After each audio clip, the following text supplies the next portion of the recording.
ইরানের মুসলমানেরা তাদের সাথে আমাদের আকীদার অনেক বেশকম আছে, কিন্তু তারা যখন ঐক্যবদ্ধ হলো, ইরানের ওলামারা আয়াতুল্লাহরা যখন ঐক্যবদ্ধ হলেন, তখন আমেরিকার মতো বিরাট পরাশক্তিকে তারা পদানত করে ইসলামী রাষ্ট্র, তাদের ভাষায় তারা ইসলামী রাষ্ট্র প্রতিষ্ঠা করতে সক্ষম হয়েছে এবং আমেরিকাকে পদানত করেছে। এখানে আয়াতুল্লাহ খমিনীর একটি কথা আমার মনে পড়ে, কি সাহস তার! ইমান আকীদা যাই থাকুক, আকীদার প্রশ্নে আমরা আপোষ করব না, কিন্তু এই কথাটা তো বলতেই পারি। যখন আমেরিকা তাকে বলেছিল যে আমার দূতাবাস থেকে যে 56 জনকে গ্রেফতার করা হয়েছে আমেরিকান, এদেরকে ছেড়ে দাও, তা না হলে তোমার খাদ্য রসদ আমেরিকা থেকে যত সাহায্য যায় সব বন্ধ করে দেওয়া হবে।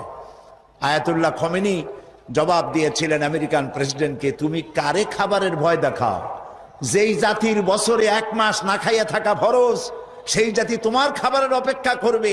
তোমার মতো কাফেরদের খাবারের কোনো পরোয়া আমরা করি না। মুসলমানেরা যখন ঐক্যবদ্ধ হয়েছিলেন, আল্লাহ তাদেরকে বিজয় দান করেছিলেন সেখানে।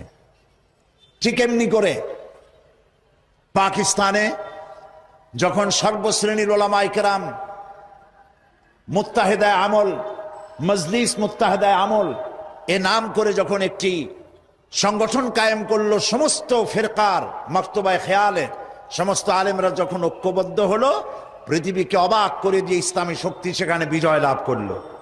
ঠিক অনুরূপভাবে বাংলাদেশ বিগত সরকার এইখানে অত্যাচার করেছে আলেমদের উপরে, এবং সবচাইতে বেশি দুশ্মনী করেছে তারা আলেমদের সাথে।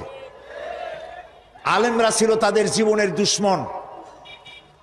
যে কবি তার কবিতার মধ্যে লিখেছে, ফজরের নামাজ যখন, ফজরের আজান যখন শুনি, মনে হয় যেন বেশ্যা তার খরিদ্দার ডাকতেছে। নাউজুবিল্লাহ।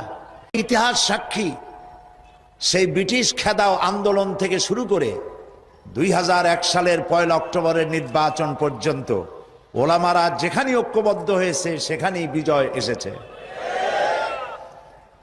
আমরা লক্ষ্য করে দেখেছি, আফগানিস্তান যুদ্ধ করলো রাশিয়ার সাথে। এটি একটি অসম যুদ্ধ ছিল। আমার ভাষা আমি তখন বলতাম যে যুদ্ধ হচ্ছে নবজাতক শিশুর সঙ্গে সিন্দাবাদের বিরাট দৈত্যের সাথে। ওদের মডার্ন অস্ত্রপাতি আর আফগান মুজাহিদদের কাছে হলো নূহ আলাইহিস সালামের জামানায় বন্যায় ভিজানো গাদা বন্দুক। এই দিয়ে তারা লড়লেন। সেই লড়াইয়ে দেখা গেল রাশিয়ার মতো বিশাল দৈত্য কুপকাত হয়ে গেল, আর আল্লাহ তাআলা আফগান মুজাহিদিনদেরকে জিতিয়ে দিলেন। কেন দিয়েছিলেন? কারণ যুদ্ধ যখন লাগলো তখন সবাই পালানো শুরু করলো। ওই দেশটা জঙ্গল আর পাহাড় দিয়ে ভরা, সব পাহাড়ে জঙ্গলে সব পালাতে শুরু করলো। পালায় গিয়ে দেখলো ওলামারা সব এক জায়গায় এসে গেছে। ওই সব ওলামা যারা একজন আর একজনকে দেখতে পারে না, দেখলেই রুমাল দিয়ে মুখ ঢাকে, সালাম দিলে জবাব দেয় না। ফতোয়া দিয়েছিল সে কাফের 5 কারণে, উনি কাফের 3 কারণে, আর উনি কাফের 17 কারণে।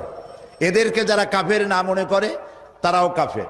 আর ওই সব কাফের মরে গেলে তাদের কবরের উপর যে ঘাস হয়, সেই ঘাস যে গরুতে খায় সে গরুও কাফের। এই রকমের ফতোয়াবাজি যারা করছিল, তারা পাহাড়ে জঙ্গলে সব একজনের সঙ্গে আর একজনের দেখা হয়ে গেল, সালাম করলো, কোলাকুলি করলো। ব্যাপারটা ছিল এরকম, একজন বলছিল যে আমার ছেলেরা গেল মামু বাড়ি, মেয়েরা গেল নানা বাড়ি, বউ গেল তার বাপের বাড়ি, আমি গেলাম আমার শ্বশুর বাড়ি, যাই দেখি আমরা সব এক জায়গায়। এখন জঙ্গলের ভিতরে গিয়ে আলেম ওলামা, সুন্নি বেদাতি, এইটা সেইটা সব এক জায়গায় হয়ে গেছে, কোলাকুলি শুরু হয়েছে। বলল যদি এই কোলাকুলি আগে করতাম তাহলে তো রাশিয়ার ভূত আমাদের ঘাড়ে চড়তে পারত না। সুতরাং 9 বছর যুদ্ধ চললো। এই 9 বছরের অসম যুদ্ধে ওলামাদের ঐক্যের কারণেই আল্লাহ পাক আফগানের মুসলমানদেরকে ইসলামী রাষ্ট্র প্রতিষ্ঠার সুযোগ করে দিয়েছিলেন। আবার যে পতন ঘটলো, তাও মুজাহিদ আলেমদের মধ্যে যখন তাফরিকার সৃষ্টি হলো, ইখতিলাফ তৈরি হলো, একে অপরকে সন্দেহ করলো, দেখতে পারলো না, ভালো লাগলো না, সালাম কালাম করলো না, আবার কপাল পুড়লো, আবার বুশ এসে এদের হুশ নষ্ট করে দিল। আফগান আবার চলে গেল আরেকজনের দখলে। ঠিক এমনি করে